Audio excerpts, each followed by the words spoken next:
अच्छा, बहुत से लोग ये पूछते हैं कि इन्वेस्टमेंट के लिए या इन्वेस्टिंग के लिए उन्हें किस-किस चीज़ की ज़रूरत होती है? यानी उन्हें किस चीज़ का पता होना चाहिए, कौन-सी चीज़ उनकी समझ में होनी चाहिए? तो मैं अगर आपको इन्वेस्टिंग के बारे में बताऊँ या इन्वेस्टमेंट के बारे में बताऊँ, मैं बेसिकली इधर बात कर रहा हूँ स्टॉक मार्केट्स की, इक्विटी मार्केट्स की। तो अगर आपने स्टॉक मार्केट में इन्वेस्ट करना है, तो उसके लिए बेसिक जो 3 फैक्टर्स हैं या 3 सब्जेक्ट्स हैं, जिन पर आपकी बेसिकली कमांड ना भी हो, लेकिन आपको चीज़ों की अंडरस्टैंडिंग हो, तो आप काफ़ी हद तक सक्सेसफुल हो सकते हैं। उसमें पहली है अकाउंटिंग, क्योंकि अकाउंटिंग क्या है, this is the language of business.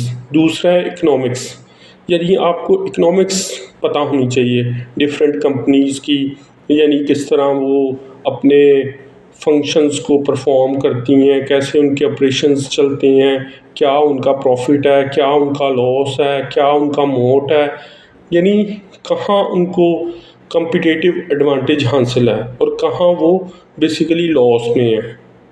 ये डिजिट्स वाइज आपको पता होना चाहिए। और तीसरा जो सबसे ज़रूरी है वो है साइकोलॉजी, यानी आपको अपने इमोशंस पर कंट्रोल होना चाहिए।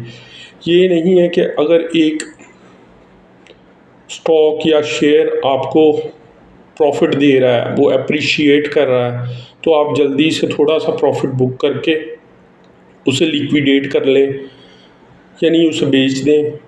बल्कि आपको ये देखना पड़ेगा कि किस तरह एक स्टॉक अगर अपने ब्रेकआउट फेज से बाहर निकला है, तो वो और कितना राइड करेगा, कितना और एप्रिशिएट होगा। या इसी तरह वाइस वर्सा क्या होगा कि एक स्टॉक या शेयर किस तरह वो नीचे गिरता है, यानी डेप्रिशिएट हो रहा है, क्यों हो रहा है, उसके पीछे क्या रीज़न है। तो उस पर घबरा के आपने कब एग्ज़िट लेना है, घबराना है, नहीं है घबराना।